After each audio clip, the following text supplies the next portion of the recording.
नमस्कार मित्रों, आपका फिर से स्वागत है आपका अपने चैनल वॉइस ऑफ फेरोज अर्थात प्राचीन मिस्र की भाषा में। आज हम चर्चा करेंगे नॉन वर्बल सेंटेंसेस अर्थात अशाब्दिक वाक्यों के बारे में। तो आगे चलने से पहले अगर आपने चैनल को सब्सक्राइब नहीं किया है तो जल्दी से सब्सक्राइब करें, लाइक करें, शेयर करें। तो चलते हैं आज के वीडियो की तरफ। तो वास्तव में नॉन वर्बल सेंटेंसेस या अशाब्दिक शब्द वे शब्द होते हैं जिनमें किसी भाषा का प्रयोग नहीं किया जाता है। जैसे हम आँखों का इशारा और बॉडी लैंग्वेज, इन सबको बोलते हैं नॉन वर्बल सेंटेंसेस। लेकिन प्राचीन मिस्र की भाषा में जिन विद्वानों ने इसको डिकोड किया है तो उनके अनुसार जिस वाक्यांश में वर्ब अथवा क्रिया का कोई स्थान नहीं है तो ऐसे शब्दों को उन्होंने नॉन वर्बल सेंटेंसेस की श्रेणी में रखा हुआ है। तो आगे चलने से पहले आज मैं एक बहुत ही फेमस जो भाषाविद हुए हैं, इनका नाम था सर एलन गार्डिनर नाम था। उन्होंने इस भाषा को समझने में आगे योगदान दिया, क्योंकि जैसा मैंने आपको बताया था कि इस भाषा को तो खोजा था जॉन चैंपोलियन ने खोजा था और थॉमस यंग ने खोजा था। लेकिन उसके बाद जो है वहीं पर काम नहीं ख़त्म हुआ था, उसके बाद भी इस भाषा पर खोज जारी रही, क्योंकि जॉन चैंपोलियन और थॉमस यंग ने केवल इसकी शुरुआत की थी और उसके कुछ प्राथमिक शब्दों की खोज करके उसकी एक जो है, ये समझ लीजिए एक कड़ी उन्होंने जो खो गई थी उस कड़ी को उन्होंने दिया था। तो इसमें सबसे ज़्यादा महत्वपूर्ण जो योगदान रहा था वो रहा था सर एलन गार्डिनर का रहा था। आगे चल के इन्होंने, जो सर एलन गार्डिनर थे, इन्होंने सभी शब्दों को एक कोड में रखा जिसका मैं जिक्र आगे कभी वीडियो में करूँगा। और जो मैं इसके आपके स्क्रीन पर जो भी शब्द या जो भी लाइनें में देता हूँ तो उसको हमें जो है कोड के सहारे से खोजना पड़ता है। तो अब ये कैसे इसको डिकोड करके और कैसे उसको टाइप करते हैं ये मैं कभी आगे चल के किसी वीडियो में बता दूंगा। तो इसकी जो किताब है जो इन्होंने लिखी थी, एन इंट्रोडक्शन, ये बिगनर के लिए किताब है। तो आप इसमें जो है इसको डाउनलोड कर लीजिएगा, इसका लिंक मैं जो है डिस्क्रिप्शन में दे दूंगा। आगे चल के जब हम सारी चिन्ह जितने भी वाक्य हैं लगभग जब सीख लेंगे तो इनकी किताब में अनसॉल्व एक्सरसाइज हैं हर एक चैप्टर के आखिरी में। तो आगे चल के हम उसको भी सॉल्व करेंगे, क्योंकि हम किसी किताब का अंश नहीं शेयर कर सकते हैं क्योंकि उसमें जो है कॉपीराइट का मामला आ जाता है। तो आगे चलने से पहले अब मैं एक काम और शुरू कर रहा हूँ कि सबसे पहले जो नए नए वाक्य हैं पहले उसको सीखने की कोशिश करते हैं, उसके बाद फिर तो वाक्यांश आगे हम पढ़ेंगे ही पढ़ेंगे। तो चलते हैं पहले वाक्य की ओर। तो जो पहला चिन्ह आप देख रहे हैं तो इसको बोलते हैं, ये शब्द आ और डब्लू से मिलकर बना हुआ है अ वू। अ ऊ है वास्तव में आ ऊ, और ये इसका ऊ आखिरी में है तो ये क्या हो गया, इसका फोनेटिक कॉम्प्लीमेंट हो गया। तो ए या आ ऊ का मतलब होता है लंबा, लंबाई जहाँ पर या लॉन्ग कोई चीज़ दिखानी होती है तो वहाँ पर इसका प्रयोग करते हैं, जिसको बोलते हैं अ ऊ।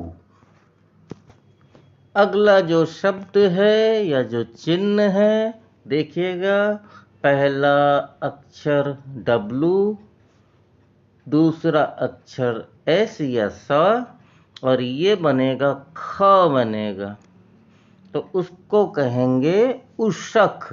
उ स ख, शा नहीं है, सा है, उशख।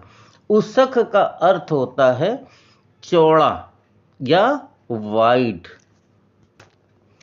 अगले शब्द में अब जो चिन्ह आपके सामने है, तो देखिएगा, ऊपर वाला चिन्ह को मेन कहते हैं, जिसका जिक्र कई बार हम कर चुके हैं। ये बनेगा M और N, मेन। आखिरी वाला शब्द फिर ना है तो लिखने की ज़रूरत नहीं है, क्योंकि ये इसका फोनेटिक कॉम्प्लीमेंट है। और ये वाला फिर ख बनेगा। तो इसका अर्थ हुआ मैनक हुआ। और मैनक को बोलते हैं स्प्लेंडिड, बोलते हैं SPLENDID, स्प्लेंडिड। और स्प्लेंडिड का अर्थ होता है उत्कृष्ट। इसका अर्थ है उत्कृष्ट। इसके अंत में एक आप ये चिन्ह देख रहे हैं, ये वास्तव में जब इन्होंने बांस के जो पौधे, जो बांस होता है, उससे इन्होंने कागज तैयार किया था। तो अगर किसी के अंत में ऐसा चिन्ह दिखाई दे, तो उस चिन्ह का अर्थ कोई नहीं होता है। बस ये समझ लीजिए इसको कि जो भी अच्छी चीज़ें, व्यक्ति का गुण या कोई भी अच्छाई होती है, तो उसको क्या है, ये उसको एक डॉक्यूमेंट के रूप में दिखाते हैं। तो ये वास्तव में क्या है, ये इसको पपायरस बोलते थे। और ये पपायरस क्या होता था, बांस की सहायता से इन्होंने कागज की तरह इसको बनाकर और उस पर ये लिखते थे। तो ये क्या है, एक वही रोल है, और रोल के आगे आप देख सकते हैं एक टाई लगी हुई है। मतलब इस डॉक्यूमेंट को रूप में करके उसको बांध दिया गया है। तो अगर किसी व्यक्ति की या किसी भी स्थान की कोई विशेषता होती है, तो उसके आगे ये एक डिटर्मिनेंट के रूप में लगा देते हैं। बाकी इसको हल करने की आवश्यकता नहीं होती है। दूसरी सहायता ये मिलती है कि इसके जब ये एक वाक्य के अंत में लगा होता है, तो समझ जाते हैं कि इसके बाद जो अगला शुरू होगा तो वो कोई दूसरा वाक्य होगा। बस केवल इसकी इतनी सहायता है। आप अगर इसको ना भी लिखिए तो उसमें कोई दिक्कत नहीं। अगला जो शब्द दिख रहा है, अब आप इसमें देख रहे हैं कि एक व्यक्ति है, वो हाथ में एक धनुष लिया हुआ है और एक हाथ में कुछ स्टिक या समझ लीजिए तीर जैसा या कोई जो है हथियार लिए हुआ है। तो इसको बोलते हैं मैश, बोलते हैं। इसको लिखते हैं माँ और शा से लिखते हैं। इसको माँ और शा से लिखते हैं, मैश है। अब क्योंकि ये मैश का अर्थ होता है आर्मी होता है, और आर्मी में क्या होता है कि अब आर्मी जो होगी वो एक इंसान से तो नहीं होगी, आर्मी कई इंसानों से मिलकर बनती है। इसीलिए यहाँ पर बहुवचन का सिंबल दे रखा है 3 स्ट्रोक की सहायता से। तो आपको ये केवल याद रखना है, मैश, मैश का अर्थ है सेना। अगला जो चिन्ह देख रहे हैं, ये एक जो चिन्ह बना हुआ है, वास्तव में ये चूजा है। तो चूजे को बोलते हैं चा, बोलते हैं। टी के नीचे अंडरलाइन और चा, और उसके आगे क्या लगा हुआ है, टी लगा हुआ है। तो इसको बोलते हैं पूरी तरह से चाटई, बोलते हैं चाटई। और चाटई का अर्थ होता है वजीर होता है, मिनिस्टर या वजीर होता है। अगले चित्र में आप देख सकते हैं एक व्यक्ति है और वो कुर्सी पर बैठा हुआ है। इसको वो लिखते हैं सपश, लिखते हैं स प और श लिखते हैं, सपश। सपश का अर्थ होता है नोबल मैन, और नोबल मैन किसको बोलते हैं? जो उच्च अधिकारी होते हैं उनको सपश ही कहा जाता था। अगला चिन्ह, इस चिन्ह को लिखते हैं न-ई ऊत, न ई ऊ डॉट लगा के टी, क्यों? इसलिए कि ये स्त्रीलिंग है। तो नई ऊत का अर्थ होता है टाउन या शहर होता है। अगले चिन्ह में, अब ऊपर वाला जो चिन्ह है तो वो तो मैन है ही है, एम और एन, मन, मन। और ये जो चिन्ह होता है इसको बोलते हैं NW से लिखते हैं, नऊ। तो इसका पूरा अक्षर का मिलाकर जो शब्द बनता है वो बनता है मनऊ, बनता है मनऊ। और मनऊ का अर्थ होता है मॉन्यूमेंट या स्मारक होता है। इस चिन्ह को पिछले वाले वीडियो में मैं बता चुका था, लेकिन फिर भी अलग से फिर से एक बार बता दे रहा हूँ। तो इसको बोलते हैं बोलते हैं बोलते हैं। और का अर्थ मैंने आपको बताया था, होता है पैलेस या महल। अगले चिन्ह में, अब ये चिन्ह तो आपने पहले भी देख रखा है कि जो झंडे जैसी जो संरचना है, ये वाला चिन्ह, तो इसको बोलते हैं नेचर, बोलते हैं नेचर बोलते हैं, आपको मालूम ही है। और ये वाला जो शब्द है यो क्या है? ये है मऊत है, मऊत है। लेकिन ध्यान दीजिएगा, अब इसको जब लिखा जाएगा तो उल्टा लिखा जाएगा। तो वास्तव में ये क्या बनेगा? मऊत नेचर बनेगा। अब नेचर का अर्थ होता है ईश्वर, गॉड, और मऊत का अर्थ होता है मदर या माता। तो इसका अर्थ क्या हुआ? ईश्वर की माता या गॉड्स मदर हुआ। अगले चिन्ह में फिर देखिए नेचर आएगा, पहला वाला जो झंडे जैसा बना हुआ है। तो इसको लिखेंगे, फिर से नेचर लिखेंगे, नेचर। और ये जो एक लंबी सी उसके बगल में दिया हुआ है, इसको भी हेम बोलते हैं, क्योंकि आपको याद होगा हेमेट वाइफ के लिए भी हमने हेम शब्द का उपयोग किया था। लेकिन इस शब्द का जो उच्चारण है वो हेम है, लेकिन वास्तव में हेम का अर्थ होता है सर्वेंट या नौकर होता है। खैर, इसको लिखा फिर उसी तरह जाएगा, रिवर्स में लिखा जाएगा। इसको लिखेंगे हेम नेचर लिखेंगे, नेचर हमने हेम नहीं लिखेंगे, हेम नेचर लिखेंगे। तो इसका अर्थ हुआ तो किसका नौकर? भगवान का नौकर, भगवान का गॉड सर्वेंट।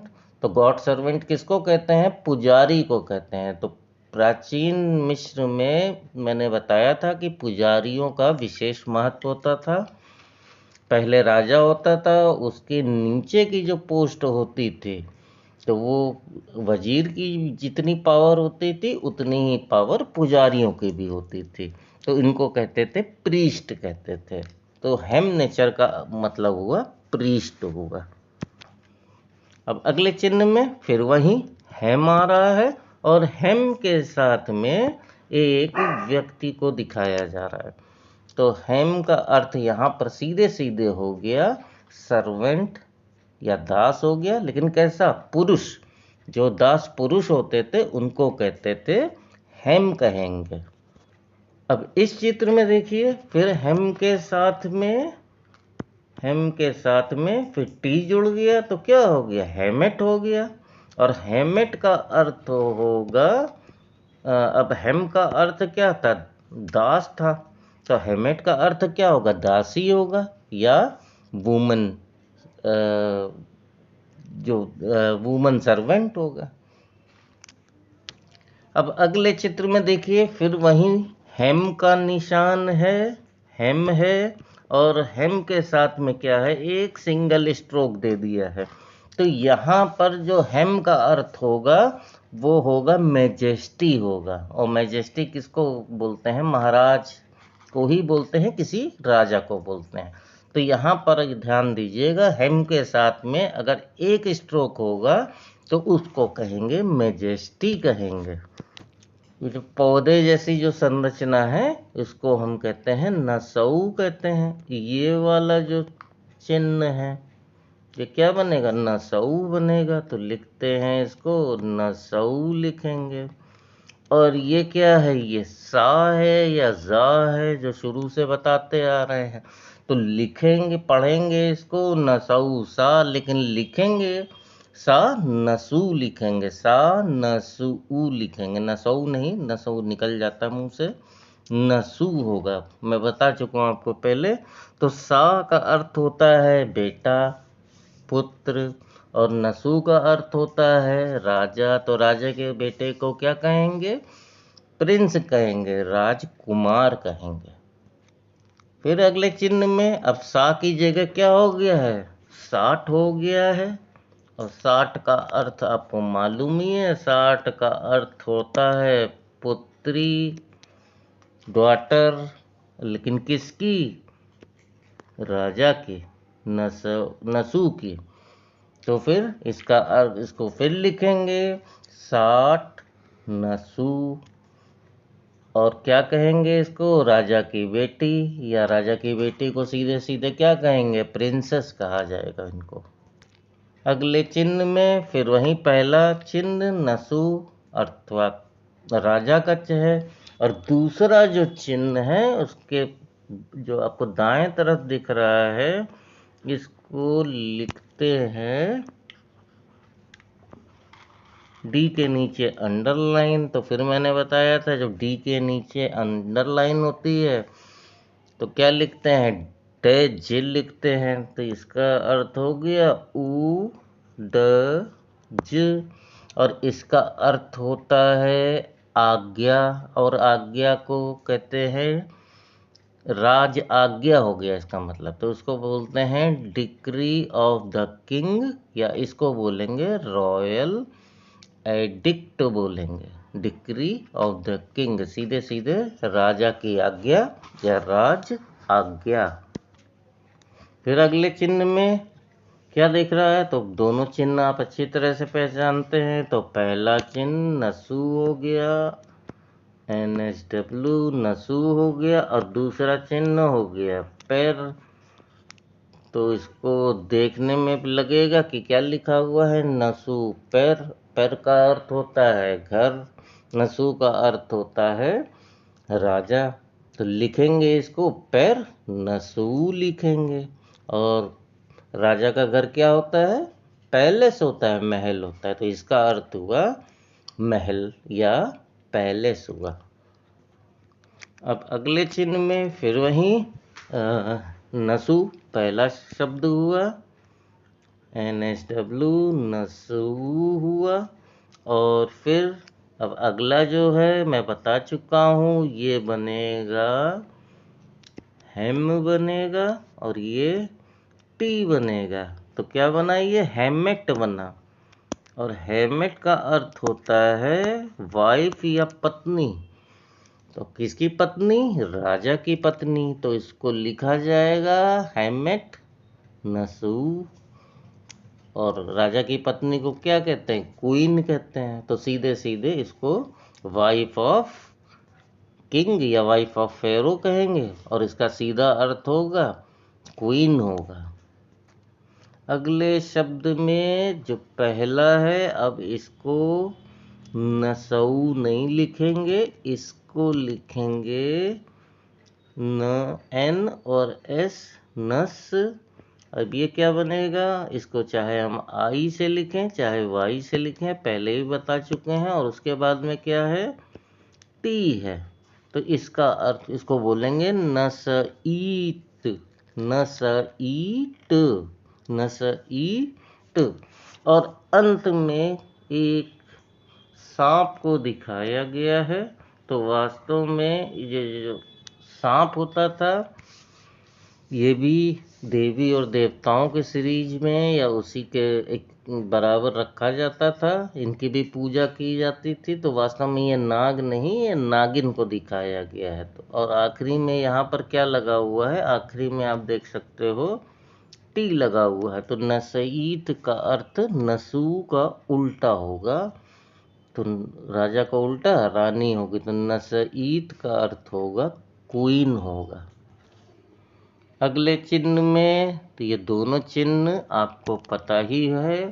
तो पहला क्या चिन्ह है, पहला चिन्ह रे है, रे है।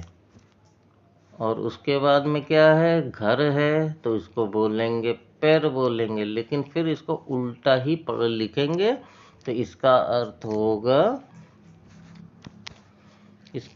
इसको पढ़ेंगे पैर रे पढ़ेंगे। और पैर का अर्थ होता है घर, हाउस। और रे का मतलब, अब यहाँ पर रे के साथ में क्या दिया हुआ है, एक सूरज का चिन्ह दिया हुआ। तो रे का अर्थ तो ऐसे सूरज होता है, लेकिन साथ में अब एक इंसान नुमा आकृति दी हुई है। तो इसका मतलब है कि ये भगवान सूर्य हैं।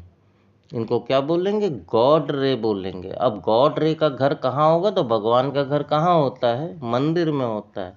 तो पैर रे को हम सीधे सीधे कह सकते हैं भगवान सूर्य का या सूर्य देव का मंदिर कह सकते हैं।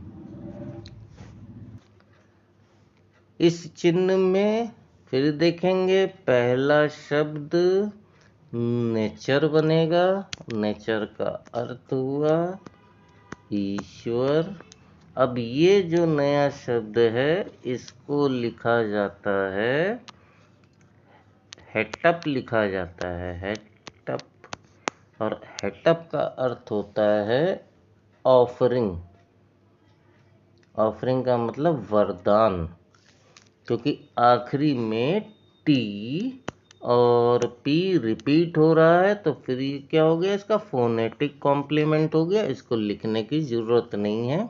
ये कंफर्म कर रहा है कि ये जो ऊपर वाला जो चिन्ह है वो क्या है, हेटअप है। तो इसका सीधा सीधा इसको लिखेंगे, फिर हेटअप नेचर लिखेंगे, हेटअप नेचर लिखेंगे। और इसका अर्थ होगा भगवान के वरदान या ऑफरिंग ऑफ द गॉड। भगवान ने जो भी दिया है उसको कहेंगे हेटअप नेचर कहेंगे। तो आज आपको मैं एक पीडीएफ और दूंगा। उस पीडीएफ में आप देखेंगे छोटे छोटे साइन दिए हुए हैं। उसको आप जो है देख के और उसको याद करने की कोशिश करिएगा। धीमे धीमे जब अभ्यास करिएगा तो चिन्ह देख के आप आसानी से पहचान जाएंगे। उसका ट्रांसलेशन क्या है उसको भी आप देख के समझ तो जाएंगे कि हाँ क्या लिखा हुआ है। वो बात अलग है कि अब आप उनकी भाषा में लिख पाओ कि ना लिख पाओ, वो प्रैक्टिस पर है। लेकिन मेरा जो मेन ध्येय है, जो मेरा मकसद है, वो यही है कि चिन्ह को पहचान के आप उसका अर्थ निकाल लें। तो अब चलते हैं आगे कुछ वाक्यांशों की ओर। तो चलते हैं कुछ उदाहरणों की तरफ। तो पहले उदाहरण में आप दो शब्द देख रहे हैं, आसानी से पहचान गए होंगे, जिसको अभी मैंने बताया था। ये वाला जो चिन्ह है वो एऊ है। और ये वाला शब्द कई बार इस्तेमाल कर चुके हैं, डेपट है। और डेपट का अर्थ होता है नाव, नौका। और एऊ का अर्थ मैंने बताया था लॉन्ग। तो इसका मतलब हुआ लॉन्ग बोट या लंबी नाव।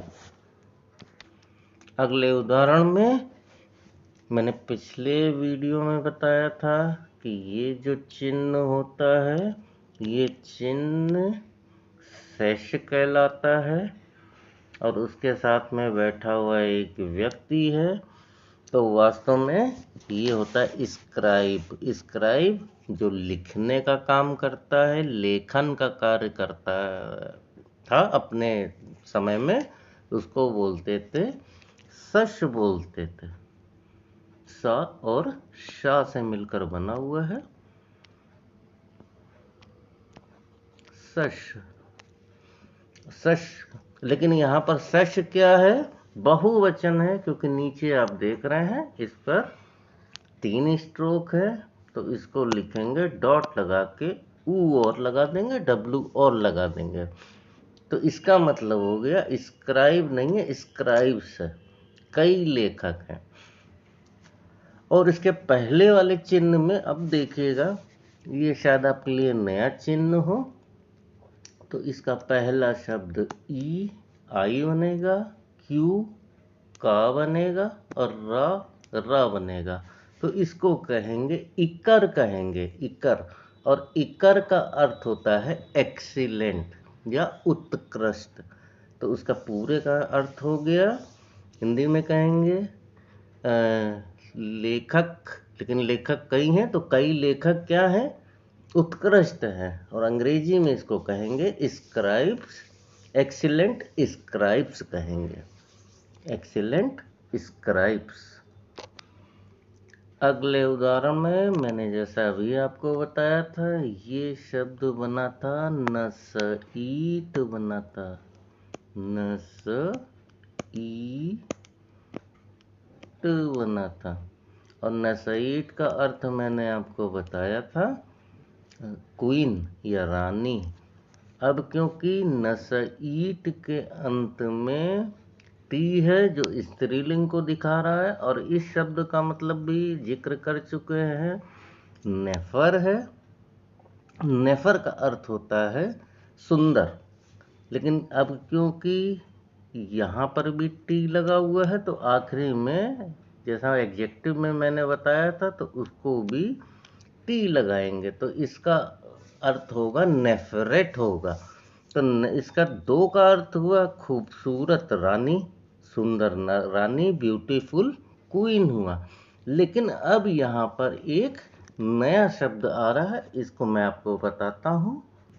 अब ये जो नया शब्द है, इसको बोलते हैं, लिखते हैं WSR से लिखते हैं। इसको कहेंगे उसर, उसर। तो वास्तव में ये वाला जो चिन्ह है, ये प्रदर्शित करता है, उसर चिन्ह को प्रदर्शित करता है। और अंत में ये सा और रा है, तो ये इसका फोनेटिक कॉम्प्लीमेंट हो गया। तो पूरा शब्द है उसर है। अब क्योंकि ये एक प्रतीक चिन्ह के रूप में है, इसको ट्रांसलेट नहीं करेंगे। और उसर का अर्थ होता है पावरफुल, शक्तिशाली। तो उसर का अर्थ हुआ पावरफुल। तो इस पूरा जो शब्द बना, वो बना उसर, नसईट, नेफरेट। इसका अर्थ हुआ beautiful, beautiful queen is powerful, या ऐसे भी लिख सकते हैं पावरफुल ब्यूटीफुल क्वीन भी इसको लिख सकते हैं। अभी क्योंकि हम टेंस की तरफ या काल की तरफ नहीं जा रहे हैं, वो निर्धारित होगा जब हम वर्ब को पढ़ेंगे, तब उसमें टेंस का निर्धारण होगा। तो अभी टेंस की तरफ ध्यान देने की ज़रूरत नहीं है, केवल शब्द और उसके अर्थ को जानना ज़्यादा आवश्यक है। अगले चित्र में देखिएगा, जो पहला चिन्ह है, वो चिन्ह क्या बनेगा, वो नेफर बनेगा। नेफर का मतलब होता है सुंदर या अच्छा, गुड या ब्यूटीफुल। उसके बाद में क्या आया, उई आया, उई, WI, क्योंकि ये W है और ये क्या है, आई है। अब ये क्या है, सेनेट है। सेनेट हम पहले पढ़ चुके हैं, सेनेट। और सेनेट का मतलब होता है बहन। अब ये क्या है, ना और टा है, N और T है। तो ये मतलब हो गया का या की हो गया, क्योंकि इसमें आई नहीं दिया हुआ है तो उसको क्या करेंगे, हम ब्रैकेट में लिखेंगे और आखिरी में टी लगा देंगे। नईत का किसकी, अब ये हो गया शेष हो गया। शेष का मतलब होता है लेखक। अब लेखक के इस चिन्ह को प्रदर्शित करने के लिए क्या किया गया है कि ये एक लंबी सी संरचना जो देख रहे हैं, ये इसकी रीड है, कलम है, और ये जो है पैलेट है जिसमें रंग घोलते हैं। तो पहले क्या होता था, क्योंकि पेन और स्याही का आविष्कार हुआ नहीं था, तो ये क्या करते थे, उसी पैलेट में रंगों को घोल के और इसी रीड से ये लिखा करते थे।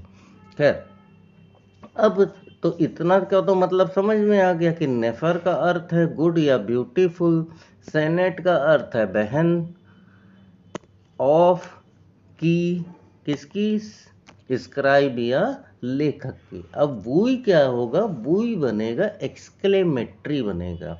अब विस्मय कारक, अब विस्मय कारक में क्या लगाते हैं, कितनी, कितना सुंदर, कितना लंबा, कितना छोटा।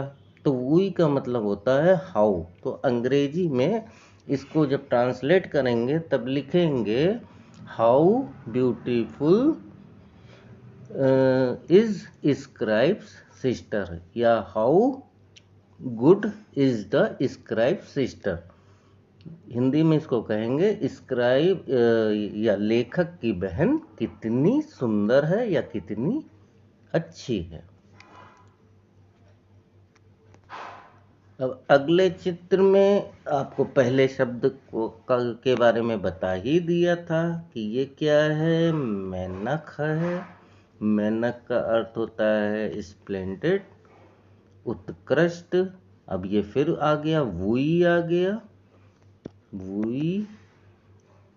अब जो नया शब्द अपने लिए है वो है, तो क्या बनेगा देखते हैं पहले। तो ये बनेगा क्यू बनेगा, ये एन बनेगा, ये बी बनेगा और ये टी बनेगा। तो क्या बनेगा, कैन बे, और टी है तो इसका मतलब स्त्रीलिंग हो गया, कैनेबेट हो गया। अब क्या हो गया, अब क्योंकि ये स्त्रीलिंग है तो ये फिर बनेगा न ईत, का या के लिए न ईट, और ये तो मालूम ही है कैमेथ है, के मैथ, कैमेथ है। तो इसका मतलब होगा मैनेक वुई कनबट न ईत कैमेथ। अब कैनबेट का अर्थ होता है कौंसिल या कोर्ट होता है, न्यायालय होता है। तो इसका पूरा अर्थ हो गया। अब वुई के लिए लगेगा हाउ, कितना, तो हाउ स्प्लेंडेड कौंसिल ऑफ कैमेट, मतलब जो प्राचीन मिस्र का कोर्ट है वो कितना उत्कृष्ट है, कितना उत्कृष्ट है। अब कुछ शब्दों में जहाँ पर ना शब्द आता है वहाँ पर का या के का अर्थ नहीं निकलता है। जैसे कि इस वाले उदाहरण में देखें तो क्या होगा, इसको मैंने बताया था एडजेक्टिव में, जब इसको डी के साथ अंडरलाइन के साथ डब्लू के साथ लिखेंगे, लेकिन क्या कहेंगे, डजऊ कहेंगे, डजऊ कहेंगे। डजऊ का मतलब होता है इविल, शैतान, शैतानी चीज़ें या शैतान हरकतें या कुछ ऐसी भी हैं, मतलब इविल है, खराब चीज़ है, खराब चीज़ को इविल कहेंगे। और ये क्या है, खरड है, खरड नहीं गरड है, गरड, हर बार यही गलती होती है, गा की जगह खा निकलता है। क्या, तो ये क्या हुआ, खरड हुआ। तो खरड का मतलब हो गया चाइल्ड या बच्चा हो गया, और डजवू का अर्थ हो गया इविल। अब क्योंकि यहाँ पर का या के लिए कोई स्थान नहीं है तो ऐसे जगह पर यहाँ पर इट या दिस लगा देते हैं।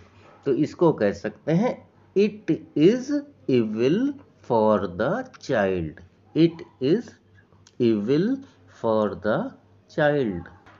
अब अगले उदाहरण में अगर दो या दो वाक्यों के बीच में रा शब्द आता है, जैसे कि आप देख सकते हैं ये रा है, तो यहाँ पर क्या होगा, यहाँ पर कंपैरिजन है, तुलना है।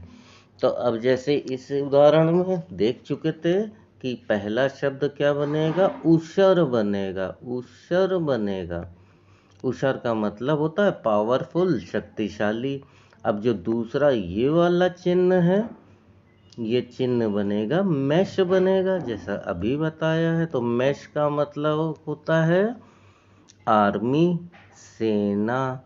और इसका अर्थ मैंने बताया था चाटई होगा, चाटई होगा। चाटई का अर्थ है वजीर है, तो इसका मतलब ये हुआ। अब बुशर का अर्थ है ताकतवर, पावरफुल, तो इसको कह सकते हैं army is more powerful than वजीर। जो सेना है वो ज़्यादा ताकतवर है, किसकी अपेक्षा, वजीर की अपेक्षा। अगले चित्र में फिर देखिए, तो इसको हम बता चुके हैं कि पहला शब्द क्या बनेगा, मनऊ बनेगा। और मनऊ का अर्थ होता है मॉन्यूमेंट या स्मारक। अब फिर देखिए यहाँ पर रा आया, तो इसका मतलब फिर कंपैरिजन है। ठीक है, इसको हम जानते ही हैं, ये क्या है, एख है। एख, और एख का अर्थ होता है महल, पैलेस होता है। अब ये जो चिन्ह है ये पूरा दिखा रहा है, तो अब आप देख सकते हैं कि इसके विश्लेषण में, डिटर्मिनेंट में, एक आदमी दो हाथ ऊपर करके खड़ा हुआ है, तो ये दिखाएगा ऊंचाई को दिखाएगा। तो फिर इसका अर्थ हुआ, दो शब्द मिलकर बना है, ये क्या है, का है, क्योंकि ये क्यू बनेगा और ये आ बनेगा।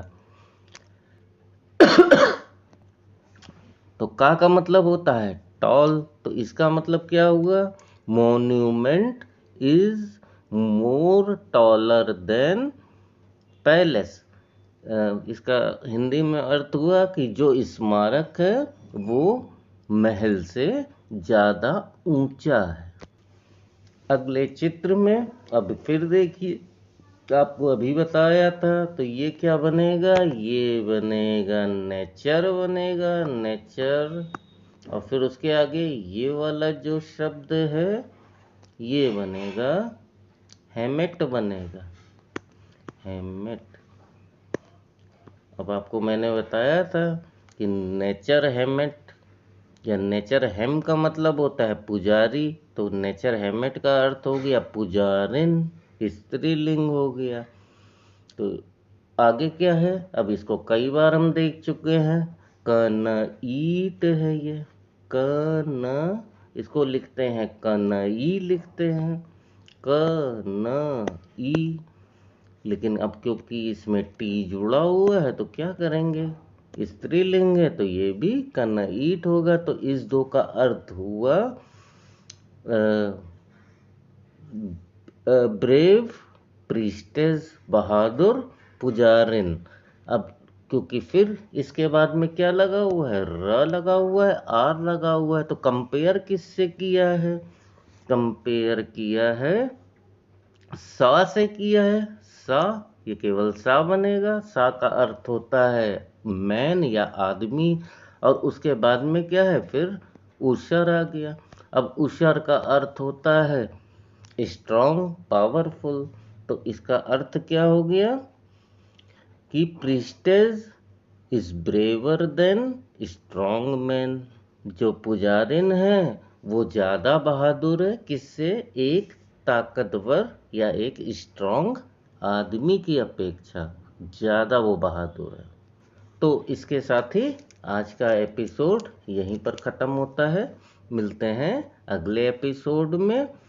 आपको जो मैंने 2 PDF दिए हुए हैं डिस्क्रिप्शन बॉक्स में, आप उसको डाउनलोड कर लीजिए। और ख़ासकर जो सर एलन गार्डिनर की जो किताब है उसको थोड़ा थोड़ा करके पढ़िए, कुछ ना कुछ जो है खाली समय में पढ़िए, कुछ ना कुछ आएगा। बाकी तो मैं आपको बताने के लिए तैयारी हूँ। और अगर उस किताब से कुछ दिक्कत आए, पढ़ने में ना समझ में आए, तो आप कमेंट सेक्शन में आप ज़रूर मुझसे जो है संपर्क कर सकते हैं। तो चलते हैं, मिलते हैं अगले एपिसोड में। तब तक के लिए जय हिंद।